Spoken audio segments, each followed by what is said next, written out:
What up, Fifth Downers? This is Johnny Slokes, your host, and as always, got K-Mill. Hey, what is up, guys? How you doing? All right, today we thought we'd give you guys a little preview of the AFC East, AFC West. We're skipping through the news and notes today. We're just going to try and compile this into 1 hour as our time is limited tonight. So let's just jump right into it, all right? All right, let's do it. All right, we'll start off with probably, if it's not the best division in this the AFC, it's definitely one of them, the AFC West. You know, this is definitely a division up for grabs, K-Mill, wouldn't you agree? Yeah, I would have to say so. I mean, the Denver Peyton Manning retirement, I think they still have an elite defense, but yeah, very much up for grabs. I think we're seeing an improved Kansas City team, an improved San Diego team that's not injury-ridden, and an improved Oakland team, so it definitely is up for grabs. Yeah. Do you agree that this probably is a division that could potentially run the ball more? Oh yeah, I think that a lot of teams in this division are run-first offenses. I think actually all of them are run-first, except for maybe San Diego. And maybe depending on how good they are, Oakland. Okay, I can take that. All right, so we'll just start off with your favorite team, the Denver Broncos, the returning Super Bowl champions. What's some positive things that you like what they've done in the offseason? I think the biggest thing that I like is they inked Von Miller. That's not very fantasy relevant, but it's huge for that team. It fits the scheme of what they want to do. They're a ground and pound team. The second thing that I liked that they did was they re-signed C.J. Anderson. I think that's a good not letting him walk was a great thing because C.J. Anderson, a very versatile back. Last year showed a little bit of inconsistency, but I think that this year he picks it up a little bit. I mean, was it that he was inconsistent last year, or was it the fact that he was always being nagged by injuries towards the beginning of the season? I think that had a little bit to do with it, and then it always seemed that one of the backs, either him or Hillman, were hot, and Kubiak's been known to ride the hot hand. So I think he was doing a little bit of the minute that C.J. Anderson would see some consistency, he'd get maybe a little banged up or something. So then Gary Kubiak would go with Hillman and vice versa, and it was just kind of you never know. The Denver backfield was so hard to figure out last year because you never knew which back was going to be productive. Yeah, I think overall, I think people are a little bit bugged out on CJ because of where you had to get him last year and the fact that he didn't really produce very often during the beginning of the last season. And I think some people kind of gave up on him and they didn't get all the production they could have got out of him towards the end of the year because they're like, well, how can I trust him, you know? Yeah, that's true. But if you look at his stats, like overall throughout the season, he actually had a pretty average yards per carry. And he was really on fire towards the end of last year, so I'm looking for him to have a bounce-back season, although there are some other backs there that can produce. They do have Ronnie Hillman that's returning. They drafted Devontae Booker, who I'm very excited for. So it'll be interesting to see how that all works out. Well, and I don't think I agree with you though. I think that C.J. Anderson's definitely poised for a bounce-back year. Yeah, he was a disappointment, I think, to fantasy teams because of where you had to draft him, like you were just saying. But I think the biggest thing was it wasn't the lack of, like you said, he averaged a good yards per carry. It was the fact that he wasn't getting enough carries per game to be fantasy relevant to where you had to draft him at. So where do you see this backfield? Do you think that obviously you think C.J. Anderson is the back to have in this backfield? But the reports that I'm hearing out of Denver, I think that C.J. Anderson's the back to have back there. I don't think that Devontae Booker is an immediate threat. Now, when I say immediate, I mean this season immediate. I'm saying that very much so in the next 2 or 3 seasons, we could definitely see Devontae Booker.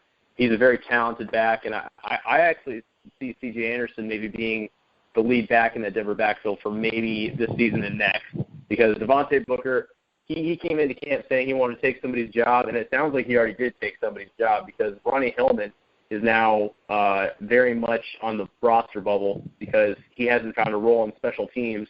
So if he if he can't beat out Devontae Booker for that backup running back, then he could very well be off the team.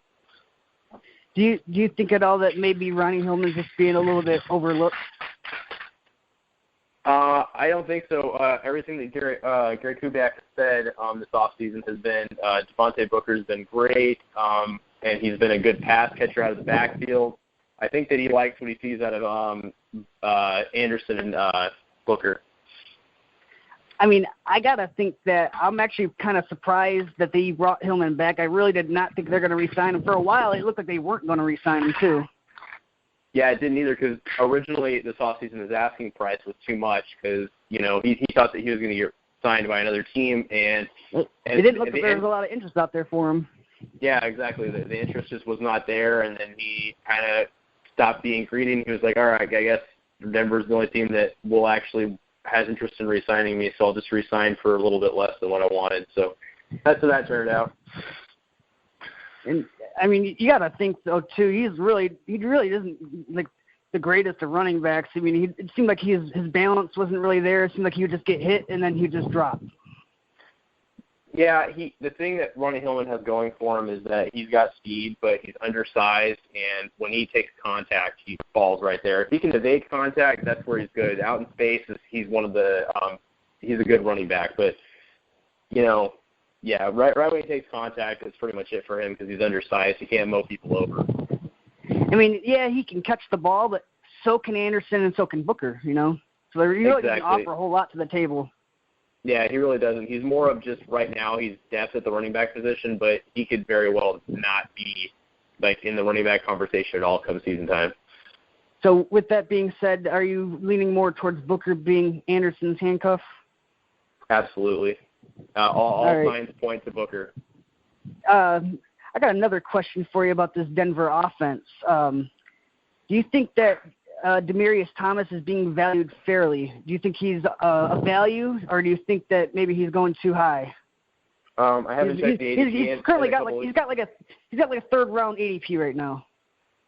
I'd say that at least one of those Denver receivers has to be productive this year, and my money's on DT. He's a matchup nightmare.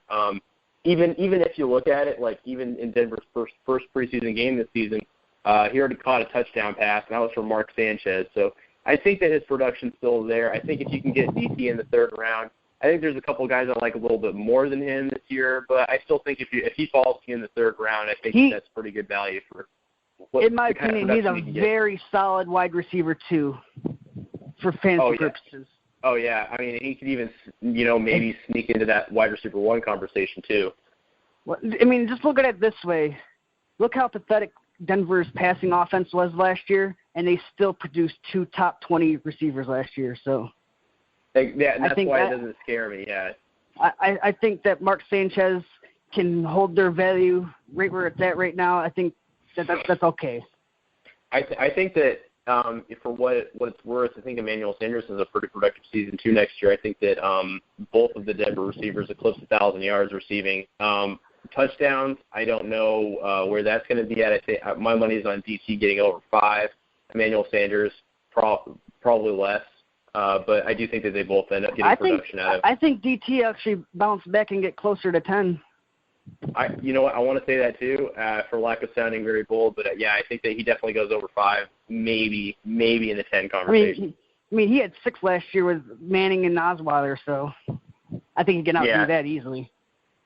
I think he can too. The thing is, though, I think you have to correct me if I'm wrong, but I think that 3 of those touchdown passes were from Osweiler. So his touchdown production started to go up when Osweiler took the reins, because Peyton Manning was largely ineffective last year. But that being said, I still think that Mark Sanchez has shown early in camp that DT is his favorite target for good reason. So I think that DT still sustains his value no matter what, but you're right. I think if you want to fairly price his value, he's a very, very, very solid wide receiver too. Yeah, I mean, I'm all on board with DT. I will say I'm not on board with Sanders. I'm a little bit more scared with him. I think he'll be fine, but I think that Sanchez being there might hurt him a little bit more than it does DT. I agree with that statement. I still think that Sanders goes over 1,000 as far as yards. I think that his touchdowns go down. I think what I see out of Sanders is maybe over 1,000 yards or right around there. Maybe about 3 or 4 touchdowns. Yeah, I think you're kind of lowballing him a little bit for touchdowns, but I think that you're right on the money about the yards. Is there any tight ends that are draft worthy on this team? Probably not. The one that I'm hearing right now, sleeper worthy, is Jeff Howerman. He's first on the depth chart right now. And then I've heard rumblings that a very deep sleeper, Virgil Green, but I would say nothing. I've been hearing it for years about him. I haven't seen it, man. Yeah, I haven't either. So. All right, so moving right along, we'll go over to Kansas City. Now, this is a team that they did make the playoffs, I believe.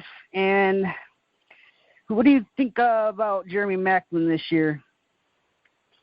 I think that he's the unquestioned number one receiver there. I think that and he had a very productive season last year. He's already shown a lot of chemistry with Alex Smith, so I don't see why that production wouldn't be there. And I think he's going at a pretty good value right now. Well, here's a little bit of interesting stats about Jeremy Maclin last year. He had 6 of his 7 touchdowns in the final 8 games. I'm sorry, 6 of his 8 touchdowns in the final 8 games. That sounds about right. That's when Alex Smith picked it up. And he 6 out of the 50, he played in 15 games last year. He had only 6 games where he had double-digit targets.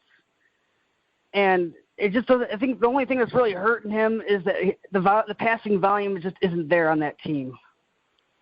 Very true observation. Because if you look at Alex Smith, like he was actually a pretty accurate, pretty efficient quarterback, but there's only 6 games where he threw for more than 250 yards, and he had half of his games last year, 8 games under 200 yards passing, and he only had 470 passing attempts all season. Yeah, he's very cautious with the football. He will only throw if he's almost for certain he can make that throw, because he's just shown year in year out he's very cautious. He doesn't turn the ball over much, which is great if you have 20 touchdowns, 7 picks. Yeah, he doesn't turn the ball over too much, but he doesn't take those shots downfield like a lot of people hope he would. He started to show that a little bit towards the back end of last year during your fantasy playoffs when you really wanted it. That's when Maclin really started to strive. He had 3 touchdowns the final 3 games, so that you got to like that. But I just wish I kind of wish that they would just try to build that offense more towards the pass. Maybe they will in the future if they get a different quarterback. So. Who knows? Maybe the end of last season wasn't a fluke. Maybe they're trending in the right direction. Maybe they're going to, take some more shots downfield. I don't know. To me, it doesn't sound like that, because we know Alex Smith and we know Andy Reid. We know the kind of game they like to play. So yeah, I don't see that happening either. Just because they got a trio of good running backs back there. They got Charles. They got Charmander. They got Ware. You got to like what they got in that backfield. Absolutely, yeah. I love that backfield, barring injury. Yeah, barring injury. Yeah, we kind of know where you stand on Jamal Charles. You kind of like him towards like that back of the second round. I don't know if you'll get him there, but that's kind of where you like him, yeah. Yeah, I think that's where I would really want him. If he fell to me in the 3rd round, I would be watering at the mouth for that one, but I doubt that would happen. I kind of do like his value. It's just the fact that where he's going is an area where I'm probably taking a receiver. Yeah, exactly. There's just a lot of receivers I like better than him. Yeah, there's even running backs that I like better than him that I think can hold up for an entire season. And Jamal Charles, it's not a matter of do I think he's talented. He's plenty talented. We know that, but it's just a matter of I want to those first 5 picks in the draft. Those are your guys, your studs, and you need them all season. Take a look at this. Who do you think is the true handcuff in that backfield? I'm 90% certain it's Spencer Ware. All the signs point to it. He's been praised for his red zone work. He's been praised for, even catching some balls out of that backfield. I think that there's little to no question as it looks like they're trying to work on him catching the ball more. Yeah. What's crazy about that is I believe that Charkandrick West is actually being drafted ahead of him in a lot of redrafts. Oh, man, I've seen that, too. I have seen that. I love that, though. I would much rather have Spencer Ware because I really think that he is the true handcuff. See, the thing is, I like both those running backs, but the problem is with Charmander is that he's a very similar back to Jamal Charles. Like, so that makes me think that he doesn't have as much standalone value as, say, a Spencer Ware, who's more of like a thumper, you know? Because Charmander, he can do all the same things as Charles, but he doesn't bring anything else new to the table like Ware does. He brings the goal line presence. Yeah, Ware brings a whole other element. Yeah, and plus you have to love that touchdown upside. And he could even I'm just saying he could even steal maybe some red zone work from Jamal Charles. I know that's a little unheard of, but I'm just saying if Andy Reid wants to get his back healthy, I truly agree with that because if you look at some of these previous seasons, they've been trying to cut down on Charles' workload. Like, I can't remember the last time he busted over, like, 250, 300 touches, you know? I mean, not counting receptions. Oh, yeah, so I think exactly. they do want to keep his touches down a little bit. So I think that Ware could be that guy that cuts into his workload more than, say, Charmander West. Yeah, so, I mean, think about it. Just with that touchdown upside alone, I mean, if you got him stashed on your bench, you still have that. So if you want to maybe stream him week to week, you know, who knows? Maybe he gets you a touchdown or two. Who knows? Well, just put it this way. If you're going to be a Charles owner, I think you should at least own one of those two backs. Definitely. And my money is on Ware. And I know that I'm not always right, but I have my gut says Ware. So if I do draft Charles, I'm definitely looking at Ware later in those rounds. All right. Well, let's move over to a player that has actually been pretty quiet this offseason. We got Travis Kelce over there at tight end. You haven't really heard a whole lot about him. Yeah, I think he's going a really good price in drafts. I think that he's getting overlooked. The only thing that shies me away from Kelce is the fact that he's, like we just talked about with Macklin, he's not in too much of a high passing volume game, so that does limit his value.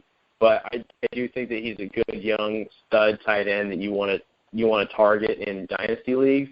I think even in actual like standard leagues, I think he's going at a good price though too. I think that he's I think he's definitely going to be in the tight end one conversation. I was just about to say, could you see Travis Kelce being a top 5 tight end? Yeah, I could definitely see it. It's absolutely not out of the realm of possibility. I mean, if you asked me last year, I would say absolutely. If you're asking me this year, I would say, yeah, there's still a chance, but I just don't see it. I just don't see the touchdown upside to him. Yeah, no, you're right. He's got that Gronk-like yards after the catch type of player, but I just don't see him scoring a whole lot of touchdowns over there. Yeah, I know. He showed flashes of it, too, because I think it was the first game he scored two or three in one game. And I was like, oh, man, this guy he's going to be a star. And I still think that he is going to be a star, but I'm just saying, I know that he's capable of it, but will we see it? Like we said, Alex Smith doesn't like to take those shots downfield. But the thing is, Kelce is a bad matchup for a lot of safeties and stuff. So, I think that I could definitely see it. However, is it going to happen? I'm just saying, if I can get him at a value in the draft, I'm definitely doing it. I mean, last year, if you wanted him, you had to get him like early 5th, anywhere in the 5th round. This year, it's a little bit different. You can get him like a 6th. I could even see him go in the 7th round a few times. So that's a lot better of a value. Yeah, I think in one mock draft, I think I got him in like late 7th, which was nice. I think I like that value for him. That's also a round 2 where I'd look at like maybe guys like Josh Gordon. I know I'm getting off topic here, but I'm just saying like he's an option for you. All right, so moving right along, we're going to go over to the San Diego Chargers. I like a whale's like vagina. That. Yeah. So I know I know they have probably one of your more favorite targets at quarterback, Philip Rivers. He's been a stable of consistency. Well, at least towards like the first half of a lot of seasons. Seems like last year there's a lot of injuries caught up. How do you see Philip Rivers' season this year? I think that he's definitely going to be a quarterback one. with pretty much with fair certainty. I mean, he was second in the entire league in passing yards last year. He took a lot of attempts, so we know that the volume is there. We know that the head coach there, his name escapes me right now, but he loves taking shots downfield. He loves the passing game. They're more of a pass-first offense. So I think that Phillip Rivers is actually going to have a great season. He's a guy that I'm really looking at next year because he's going at an absolute steal in drafts right now for the production you can get out of him. I mean, I really don't think that they want to be a passing team. I just think that they're such a shitty team that they have to throw the ball just to stay within arm's reach in the game, you know? Yeah, Phillip Rivers gives them the best chance to win. Yeah, and I still think that they're going to be a shitty team, so I think they're going to just chuck the hell out of the ball this year. Yeah, I mean, I've been hearing some good things about Melvin Gordon, but I think that's probably where we're going with this next. But, I'm not. He's a guy that I just do not like unless I can get him at a really, really good value. And even then, I might not take him. I mean, it looks like he's starting to recover from his microfracture injury. That's an injury that I really don't like to hear about. It's not a good sign. It's definitely not a good sign. And the fact that his butterfingers last year with the ball. I mean, you really can't argue with his value where he's going. But there's also, like you said last show, there's some nice wide receiver value where he's going as well. Exactly. I'm more interested in another guy, Keenan Allen, but I want to say some stuff that we don't normally say on this show. I'm going to talk about some negative about Keenan Allen. All right. You know that he had some monster games last year. Oh, but yeah. I think what some people don't really see, though, is there was some games where he kind of just seemed to disappear as who. Yeah, that was true. That was one of the ones I think that you brought it up in our last show that I can't remember who you were talking about, but he would just disappear in games. No, it wasn't Sammy Watkins. I can't remember. But no, he does have the tendency to do that. He's sometimes he's a boom or bust, but and then you have his games where he just kind of stays right in the middle. Well, he also had some pretty monster games last year. I mean, just look at the week 1 against Detroit. He had 17 targets, 15 receptions, 166 yards. And then he followed that up with a 2-catch performance in Cincinnati. You know. Yeah, exactly. I don't know. He has his off games, but I think that where you can get Keenan Allen is a good spot. I think that right in that second round, I think that if he stays healthy all season, he will return to that value. What do you think is keeping him away from being that number one or that first round draft pick? I think it's simple. I think it's just that the touchdowns. He doesn't have a whole lot of touchdown upside, but he's always been a yards per catch guy. And you nailed it right on the money.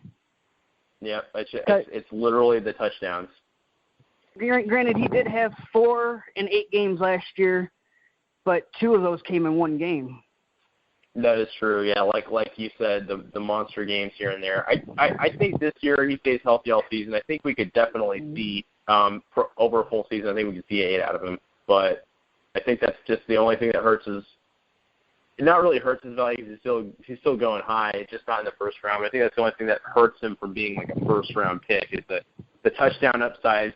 You're not gonna like with a guy like Antonio Brown, Odell Beckham, Julio Jones. They're gonna get you the yards and they're gonna get you those touchdowns. I absolutely love where he's going, just for the simple fact that he can be a wide receiver 1 that could be my second receiver on my team. Yeah, no, that's great too. Yeah, if you draft a receiver in the first round and you go right around in the second round and draft Keenan Allen, you got even before we talk about the third round, you got a pair of badass receivers right there, 2 wide receiver 1s on your team. Exactly. Do you see any other receivers on this team that can make any noise? They did make a couple. They did make an acquisition. Yeah, well, I heard about James Jones. Apparently, he's not grasping the offense too well. I've heard a lot of negative things about him. He's not picking it up. From what I've seen, he's 5th on the depth chart, though.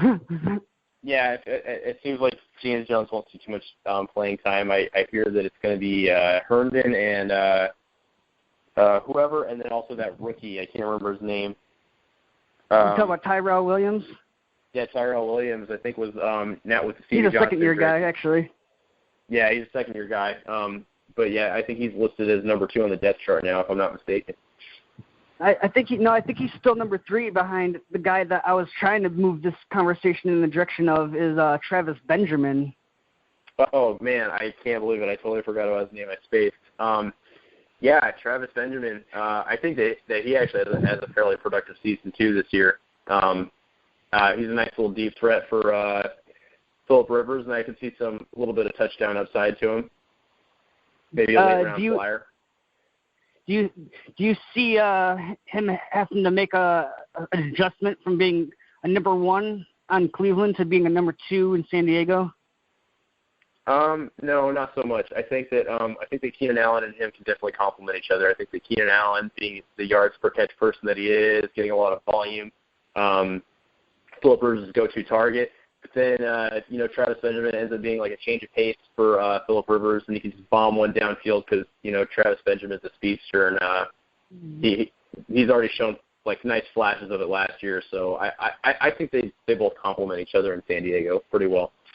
See, last year in Cleveland as the number 1 receiver, he was just shy of 1,000 yards. He had 5 touchdowns, 68 receptions. He had 125 targets. I mean, you got to think that his targets are definitely going to come down over there in San Diego. I don't see him getting 120 targets. But do I see him getting like 90 to 100? Yeah, I could see that. Do I see him getting like 800 yards? I could see that. I probably don't see his touchdown total going up. But I can see him being a fairly productive receiver in that offense. Granted, he doesn't get hurt or anything like that. Yeah, I'm not sure if they're going to use him in the return game or not. Hopefully not. But that's right where I have him right now. Yeah, I definitely agree. I think that's right around where I have him too. As far as production goes, I think that's going to be. I think that the AFC West is going to be a gunfight like between all teams next year. I think that's going to be a really solid division. It's going to be fun to see. Do you think that the AFC West is the best division in the AFC? Yeah, I would have to say the best. I would say it's the one I'm definitely looking forward to most to watch. I think it's the most competitive. I will say that much. I think I will go as far as to say I think that's the best division. Wow, that's bold. You know what? I honestly, I will say it's the best just because I think it will be the most competitive. It's the most up for grabs.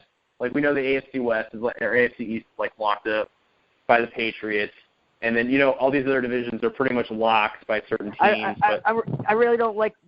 I really don't care too much for the South. I do think that the North would be fun to watch between Pittsburgh and Cincinnati. I think it's really a 2-team show over there. Yeah, really, exactly. This is the only division where I can see maybe besides maybe the South, but I really don't think any of those teams are really that good, in my opinion. Yeah, I could see the Colts probably winning the South this year. Oh, really? I got my money on Houston. Yeah, it's going to come down. I think it's a 2-dog show. I don't really care for the division too much, but I think it's going to come down to Indy and Houston. Yeah. All right. Well, let's get back on topic. That's for another day. All right. So the last team we haven't talked about here in the West is the Oakland Raiders, and they got one of my favorite quarterbacks, Derek Carr. He's one of mine too. I think that he's a lot of people's favorite coming into this year, especially where you can get him. Yeah, I love that value. Derek Carr, he's showing a lot of improvement year in, year out. And I think that his receivers step up. They show a little more durability towards the end of this year because they, like I said, he started out hot, kind of trailed off at the end of the year last year. But I think that was because he's working with some young receivers, except for maybe Crabtree. But I think that this year they end up pacing themselves and being productive all year. I mean, the thing I love about Derek Carr is he's got a strong arm. He makes smart decisions, and he's not afraid to take shots down the field. And he's actually fairly accurate down the field too, as you can see. Yeah, exactly. He has a nice duo of receivers. He's a budding tight end. They got a couple of nice running backs back there. They just beefed up their offensive line. They got a lot of things going for them right now. Oh, yeah. I love what's going on in Oakland right now. In fact, it kind of scares me because I hate the Raiders as a team. But, yeah, no, fantasy purposes, I love that offense. And if you're one of those guys who likes to wait on a quarterback, he's the perfect candidate. Oh, yeah. I mean, he's the guy. He's the first guy I'm looking at for a late-round quarterback. I mean, could you imagine if you wait on a quarterback and then you go back-to-back picks on a quarterback and take Eli and Derek Carr? Like, that's looking real good, having both of them. That. Or like Phillip Rivers and Derek Carr. Oh, man, that would be nice. Yeah, either real or, nice. dude. Mm-hmm. Like we said, he does have some nice targets over there. Got Crabtree and Cooper. Who do you think had more yards last year? I think it was Crabtree who had more yards, but I think Cooper was the best overall as far as like touchdowns and everything. Well, you're wrong on both accounts. Cooper did have more yards than Crabtree, but Crabtree did have more touchdowns, and he had more receptions, and he had more targets. Wow. So the only reason why Cooper had more yards is I think he had a lot of deep receptions, but Crabtree actually had 146 targets last year compared to Cooper's 130. Now, do I think that's a trend that's going to happen again this year? Probably not. I do think that Cooper's going to improve off of what he did last year. I think I got him right around like 85, 90 catches for approximately like 1,200 yards. That's where I got him right now. Yeah, that's not similar to where I had. But, I mean, think about where you have to get Cooper and where you can get Crabtree. Crabtree's a way better value this year. Oh, yeah, definitely. Yeah, you gotta get Cooper in the second round. I've been seeing Crabtree just linger on in some drafts. Oh, yeah, you gotta love that too, because in my eyes, I see him as a fairly solid wide receiver 2 this year. Really? Yeah, I mean, I think he has some wide receiver 2 upside. I think I got him more as a wide receiver 3, but yeah, he definitely has wide receiver 2 upside in my opinion too.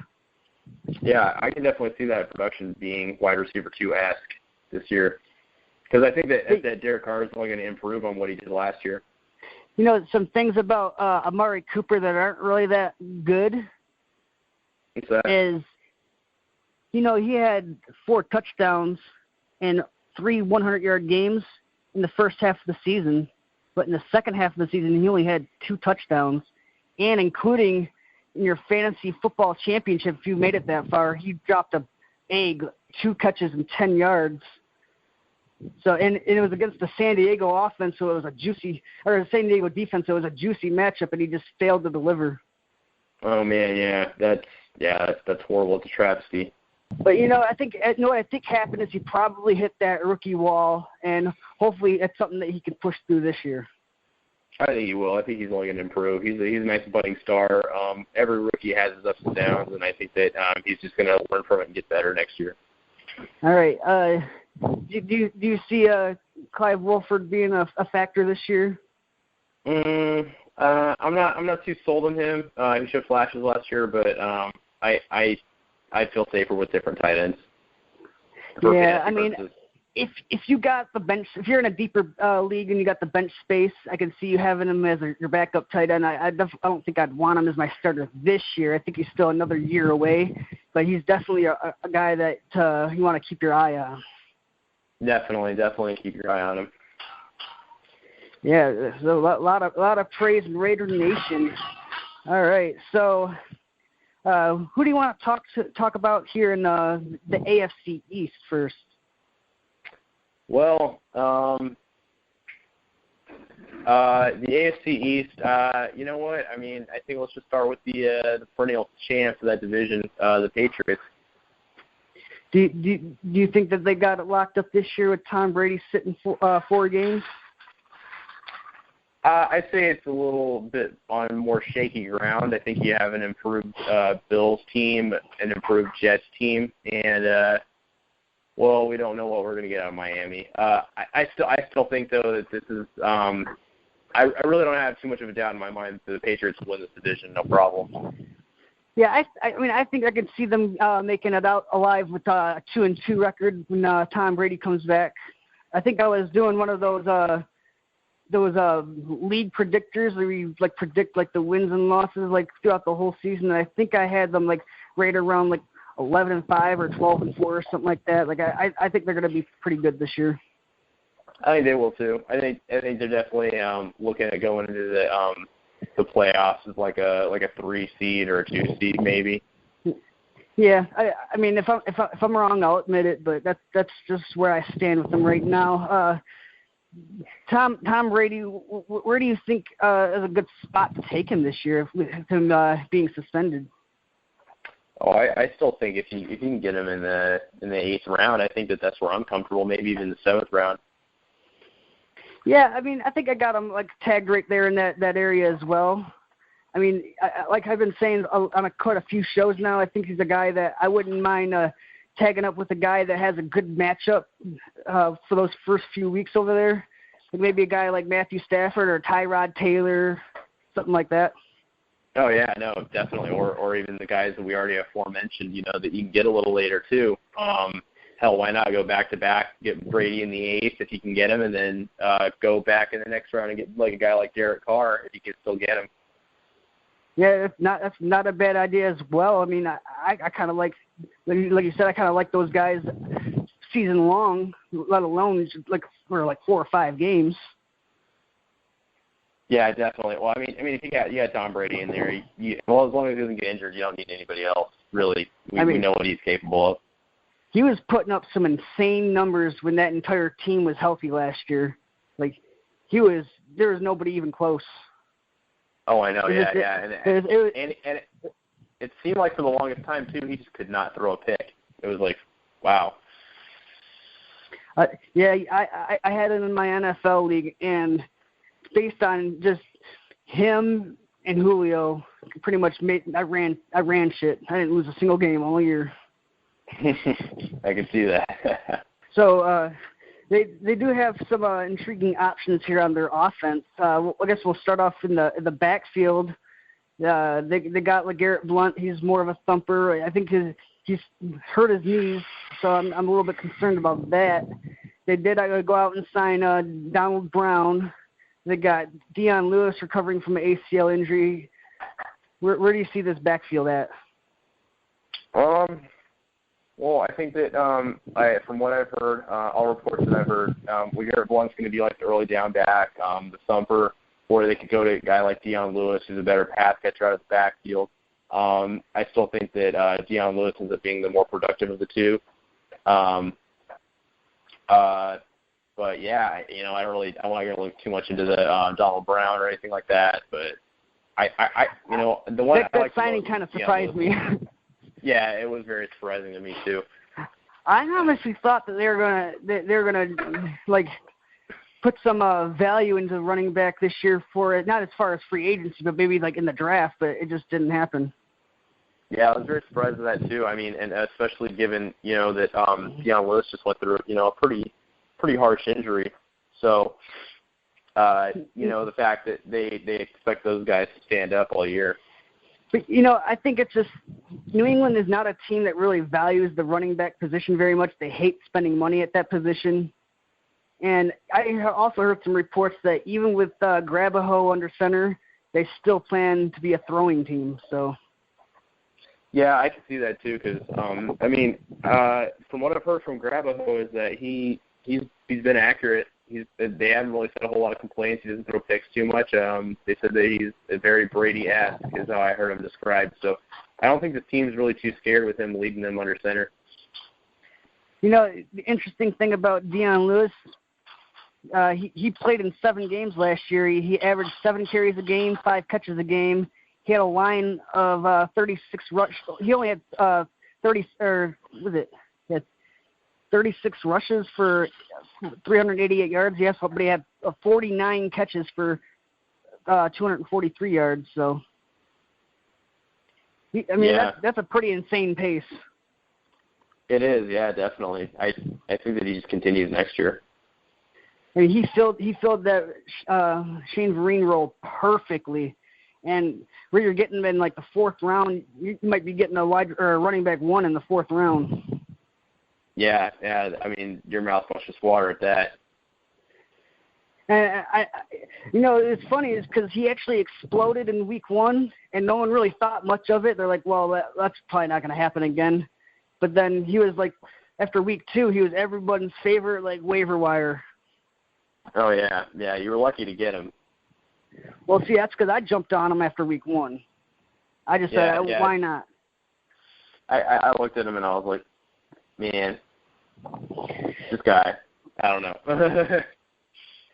So the receiving options they got are pretty interesting as well. They got Julian Edelman. He's always getting hurt, it seems, though. Have you heard any reports about his injuries?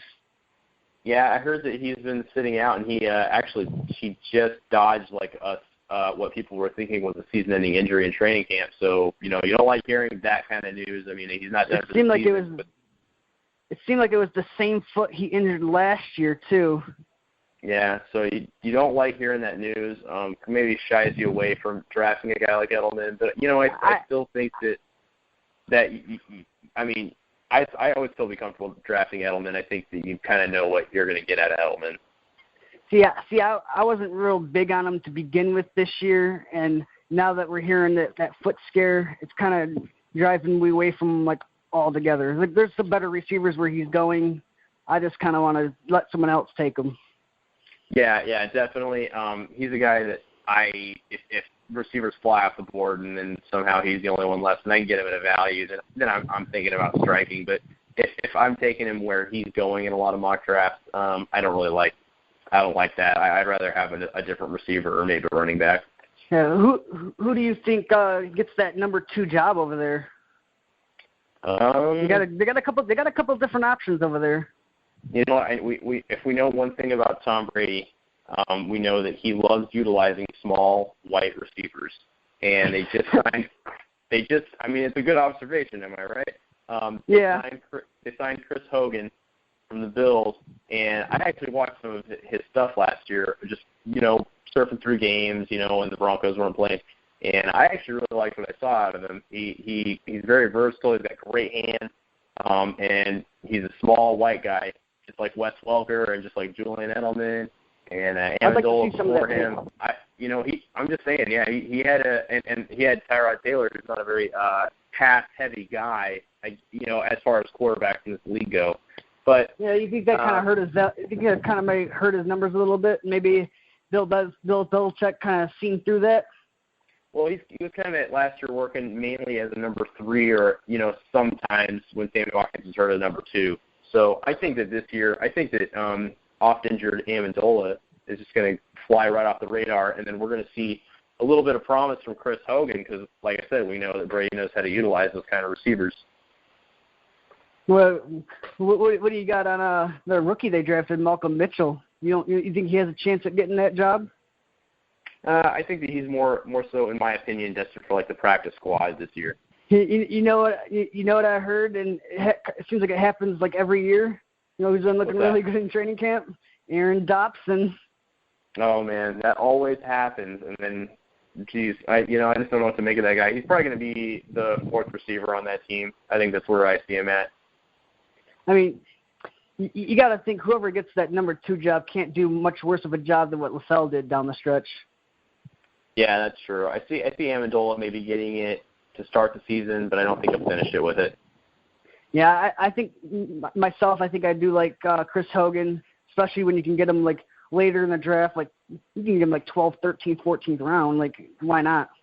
Yeah, he plays on a potent offense. Yeah, and just think too, if he blows up and you have him stashed on your bench and you have to spend a waiver wire claim, and that's nice, and all you had to do is spend a 12th round pick on him. Exactly. So, we're not going to spend too much time on this next guy because you kind of know what you're getting with him. Rob Gronkowski, he's one of the elites, one of the greats of all time, even though he's still in the midst of his career. I know I touched on this a little bit last time on the show. Do you think that Gronk is worth that first-round pick? Oh, I think that easily it's not another real possibility. I think that if I'm sitting with a late first-rounder, I'm considering the possibility of taking him. So he's on all my draft boards. He's definitely in there on some of them. He's been relatively healthy these past couple of seasons. He did miss one game last year.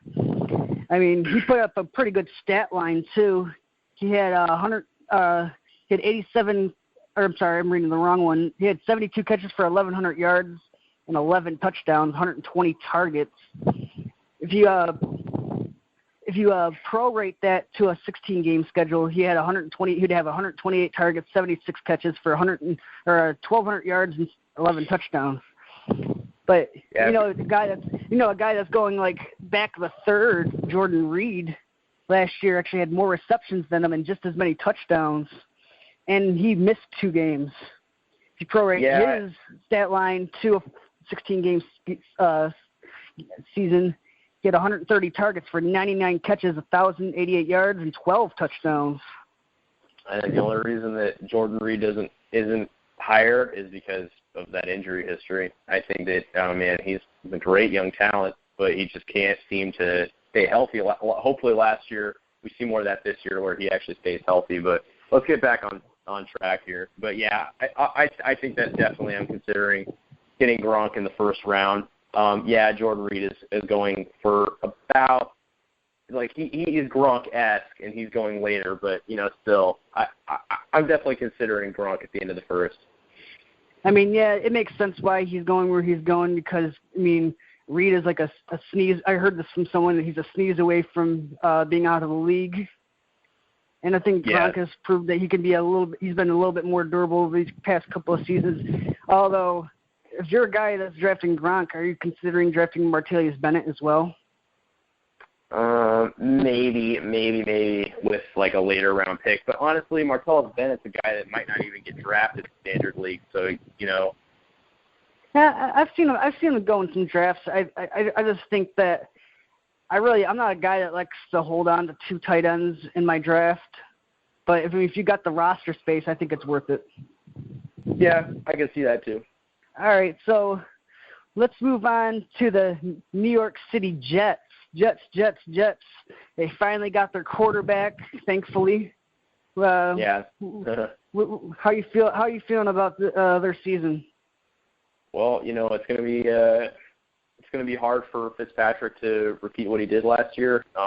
He put up some pretty crazy numbers last year. I was very surprised what the last year gunslinger brought to the table, but I think it's going to be hard pressed to match that. I think that he still ends up having a decent enough year. I think those interceptions might go up though. That's just my gut feeling. I don't know if he's going to have as good of a season as he did last year.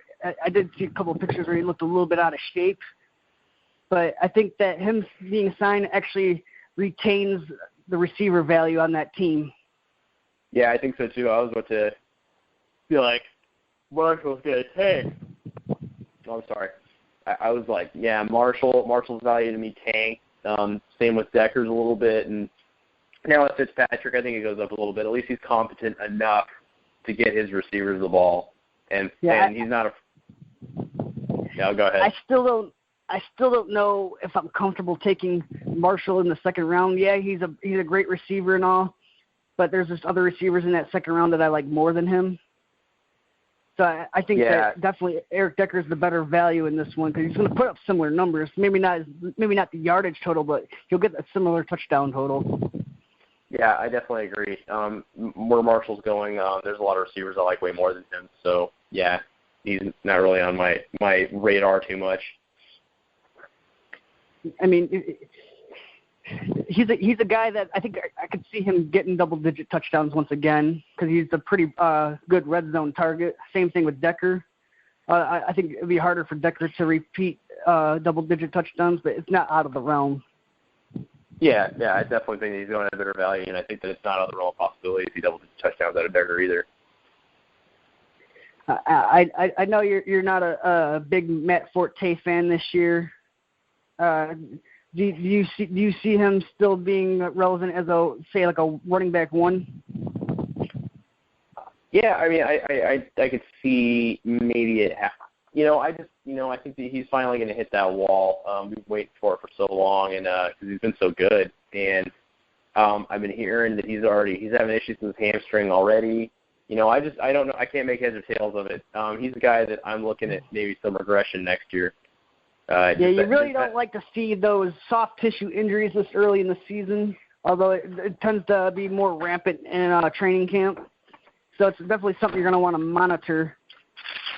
Yeah, definitely. That's definitely true. I was definitely a guy that was ready to jump on board the Powell train until they did sign Matt Forte. It kind of surprised me. I wasn't really expecting him to go to the Jets. But then again, now that I think about it, it probably makes sense that they signed him. Gives them more stability in that backfield. Oh, yeah. And, but I was about to jump on that Powell train too. But, I kind of like the dynamic here because, if you're a Forte owner, you just draft Bilal Powell with a couple rounds later, and then, boom, you got that Jets backfield. Right. Don't you think, though, that people might be overlooking Kerry Robinson a little bit? He's a guy that's not even being drafted in a lot of redraft leagues. Well, I wouldn't say he's getting overlooked. I think he's getting looked at exactly where he should get looked at, which is, he should be that 3-back in that New York backfield. I mean, you got to think that he's probably going to steal a lot of goal line carries away from Matt Forte. Matt Forte hasn't really been a very good goal line back in his career, and I think that's kind of why they brought Kerry Robinson in, and I think he might steal a lot of those goal line carries away. Yeah, that's something that's something that might cut into Matt Forte's production a little bit. Yeah, do you think that hurts his touchdown value? I think it does definitely because he's never really been a huge touchdown guy. And if you also add in the fact that Bilal Powell can catch the ball pretty well too, so maybe he doesn't get that as many third down looks either. Very true, very true. Yeah, so, I mean, I think that's, like, Bilal Powell, he brings a lot of the same stuff to the table. It's kind of similar to what Kansas City's backfield is if you think about it. Like, Bilal Powell brings a lot of the same stuff to the table as Matt Forte, but Kerry Robinson kind of brings something different to the table. Yeah, it's a very good observation. I wasn't even thinking about that because, he was really underutilized in New Orleans. So, but, yeah, I know you bring up a good point. Yeah, he's definitely brings something different to the table.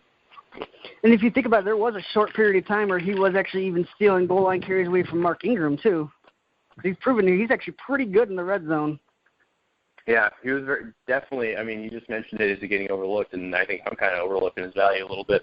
I don't think I'd read too much into it, but, yeah, I think that definitely hurts Matt Forte's value a little bit.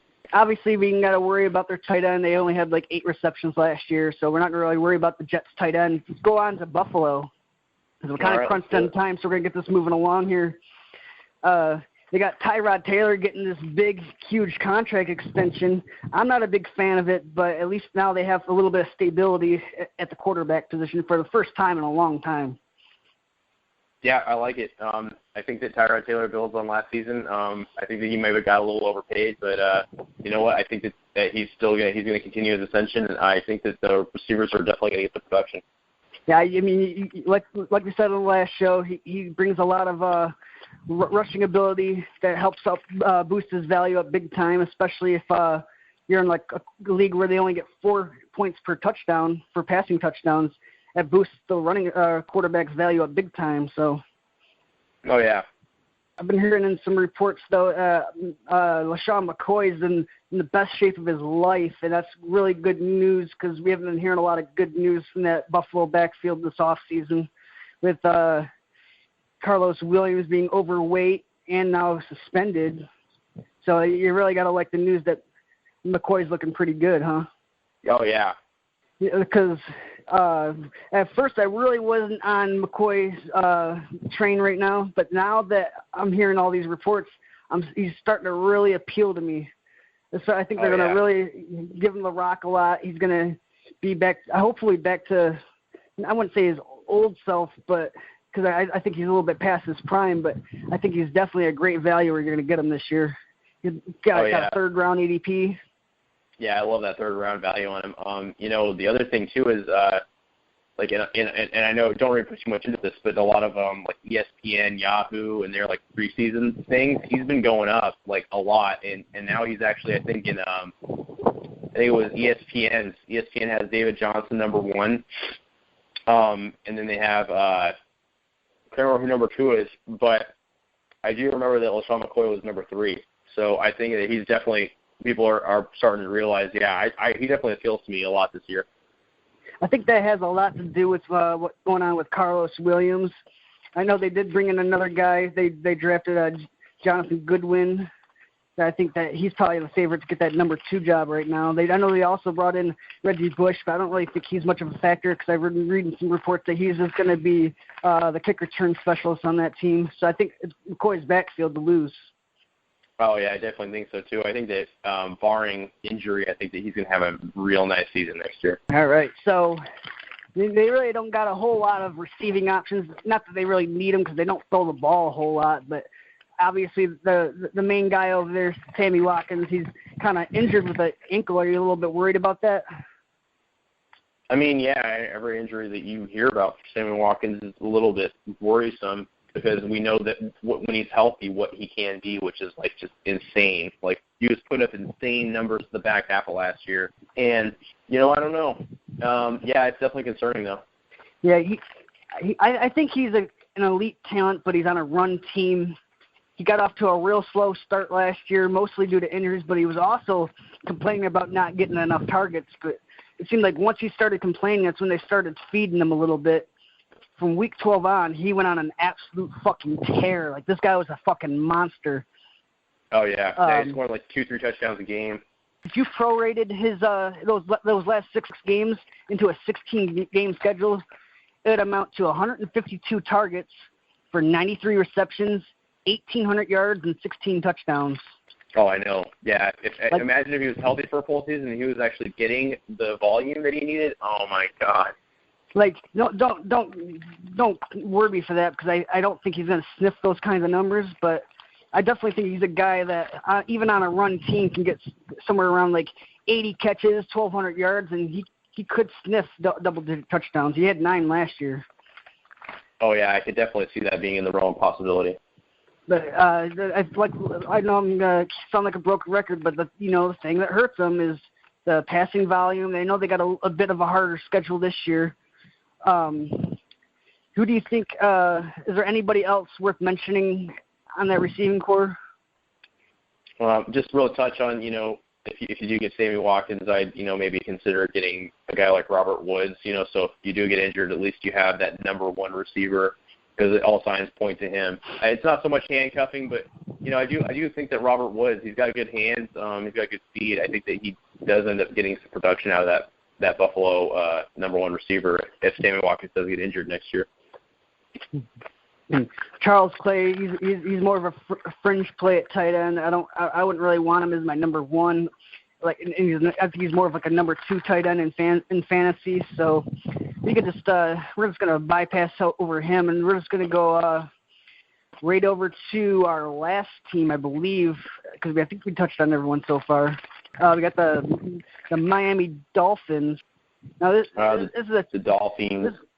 This is not really a team that I'm real excited about.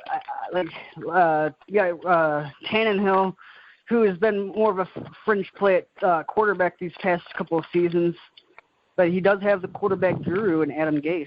That's true. It doesn't show well in his first preseason game. He had 2 3-and-outs to start the game, and then he ended his night. So, hopefully he improves. But, yeah, I'm not liking what I'm seeing so far. Yeah, I think that he's going to really have to grasp that offense more for them to be effective. I think that they're really going to chuck the ball, though. I really think they're going to be a throwing team this year. I don't think they're going to be really that good of a team, to be honest. I do think that the best beneficiaries of that will be Jarvis Landry and maybe Kenny Stills. You think there's going to be an emergence of a Devontae Parker? I do think so. I'm not as crazy for next season as a lot of people are. I do think that there will be an emergence of sorts, sort of like a free breakout campaign for him is what I see. Like he's going to show a lot of promise, and then I think that next year will be his breakout season. I know I probably said this really early back in like April or May, but the way I see it is Landry is probably going to have more receptions and more yards, but I think Parker's going to be that touchdown guy. He's going to lead the team in touchdowns.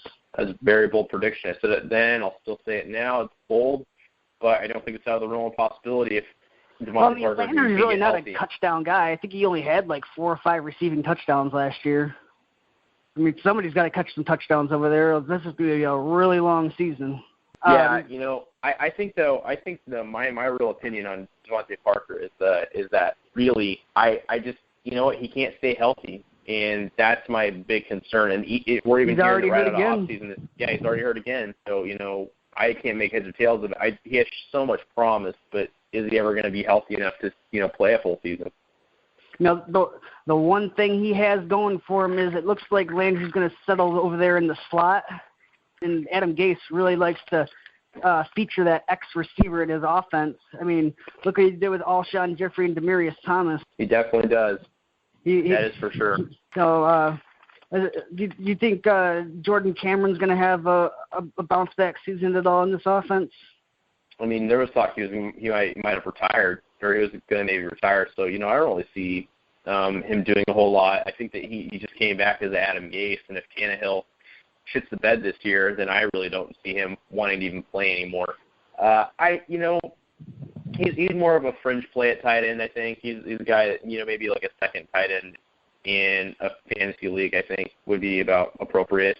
Yeah, I mean, he's really not a guy that's real far onto my radar. I mean, once again, he's I don't like to really hold a lot of two tight ends on my team, and he's just a guy that is not going to be your number one tight end, you know? Yeah, I don't think so either. I think that he had his most productive seasons were in Cleveland. Ever since he's been in Miami, he's more just been, you know, like he's more thrived off of name value. All right. Before we end this show, I'm just going to ask you one more question. I think I already know the answer, but I'm going to ask you anyways. Arian Foster or J.J.? I'm going to go with my gut, and my gut says J.J. He's not as fragile from what we can tell so far, and I like him. He's a little speedster. I think it's really not a very appealing backfield in my opinion, but I guess I can get on board with Ajayi. All right, then it is anonymous. It is decided. It is decided. All right, with that being said, that's gonna wrap up for today's show. We're going to try to do a show on Wednesday. I can't promise you anything, but we'll definitely have a show this weekend. It's going to be our AFC South and our AFC North preview. We're going to have a special guest down with Damon. Many people know him on Twitter. So it's definitely going to be a show that you guys are going to want to tune into. Feel free to ask us any questions. Yeah, he's excited too. He's like, wow, you guys picked the AFC North. That's my favorite team, the Browns. So we'll have some fun on that show. Feel free to ask us any fantasy relevant questions on Twitter at the Fifth Down FF. Please rate and review us on iTunes, and that would be greatly appreciated. All right. All right, that'll do it. Peace out, Fifth Downers.